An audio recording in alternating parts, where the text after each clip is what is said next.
श्रावण शुक्रवारची जीवतीची कहाणी. आटपाट नगर होतं. तिथं एक राजा होता. त्याला मुलगा नव्हता, म्हणून राणीनं एका सुईणीला नाळवारीसुद्धा एक मुलगा गुपचूप आणून देण्यास सांगितले. त्याबद्दल ती तिला भरपूर द्रव्य देणार होती. सुईणीने ती गोष्ट मान्य केली. सुईण त्या शोधात निघाली. गावात एक गरीब ब्राह्मणाची बाई गरोदर राहिली. तेव्हा सुईण तिच्या घरी गेली. तिला म्हणाली, तू गरीब आहेस, तुझं पोट दुखू लागेल तेव्हा मला कळव, मी बाळंतपण फुकट करीन. त्या स्त्रीनं ते मान्य केलं. नंतर सुईण राणीकडे आली व ती हकीकत सांगितली. म्हणाली, लक्षण सर्व मुलाचीच दिसत आहेत, तेव्हा आपल्या घरापासून तो तिथपर्यंत कोणास काही कळणार नाही असं एक गुप्त भुयार तयार करावं. आपल्यास दिवस गेल्याची अफवा उठवावी. मी तुम्हास नळवारीचा मुलगा आणून देईन. राणीला आनंद झाला. त्याप्रमाणे तिनं डोहाळं लागल्याचं सोंग घेतलं. पोट मोठं दिसण्यासाठी त्यावर कपड्याच्या घड्या बांधल्या. भुयार तयार केलं. 9 महिने होताच बाळंतपणाची तयारी केली. इकडे ब्राह्मण स्त्रीचे पोट दुखू लागले. सुईणीला बोलावणं आलं. त्याबरोबर सुईण राणीकडे आली आणि तिला पोट दुखण्याचं सोंग करण्यास सांगितलं व ब्राह्मणाच्या घरी आली. तिला भय वाटू नये म्हणून तिचे डोळे बांधले. तिला मुलगा झाला. सुईणीनं एका दासीकडून भुयाराच्या वाटेनं मुलगा राणीकडे पाठवला. तिनं वरवंटा घेऊन त्याला एक कुंचळा बांधला व तिच्यापुढे ठेवला. ती दुःखी कष्टी झाली. सुईण राजवाड्यात गेली. राणीसाहेब बाळंतीण झाल्याची बातमी पसरली.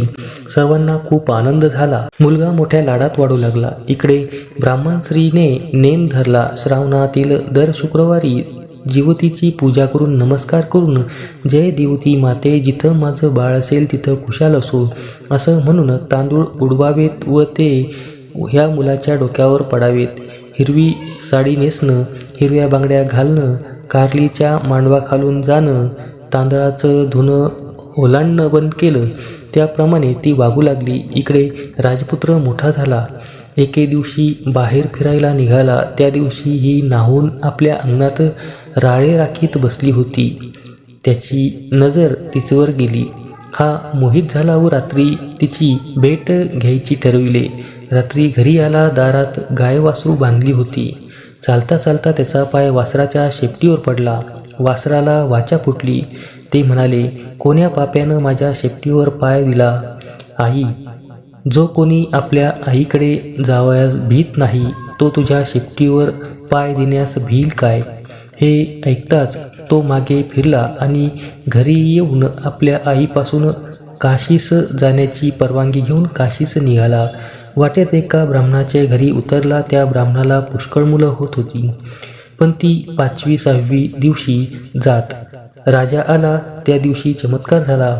5वीचा दिवस होता. राजा दारात निजला होता. रात्री सटवी आली व म्हणू लागली, कोण ग असं वाटेत निजलं आहे?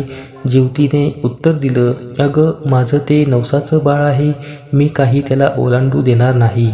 मुलाचे आईवडील चिंतेत होते. त्यांनी हा संवाद ऐकला. उत्तरात्र झाल्याने सटवी व जीवती निघून गेल्या. उजाडताच ब्राह्मणाने राजाचे पाय धरले. आपल्यामुळे मुलगा जगला. आजचा दिवस मुक्काम करा अशी विनंती केली. राजानं ती मान्य केली. त्याही रात्री असंच झालं. दुसरे दिवशी राजा निघाला. इकडे ह्याचा मुलगा मोठा झाला. काशीत यात्रेच्या वेळी गया वर्जनाची वेळ आली. पिंड देतेवेळी ते घ्यायला 2 हात वर आले. असं होण्याचं कारण त्यानं ब्राह्मणांना विचारलं. ते म्हणाले, घरी जा, गावातल्या साऱ्यांना जेवायला बोलव, म्हणजे याचे कारण समजेल.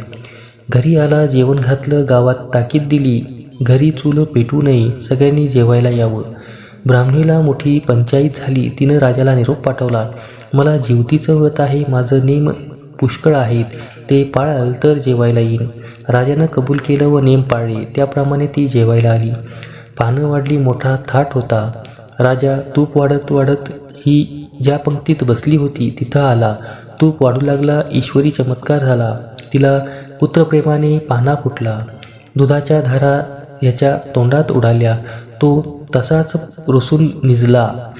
आईने त्याची समजूत घातली. तिनं सांगितलं, ती तुझी खरी आई, मी तुझी मानलेली आई.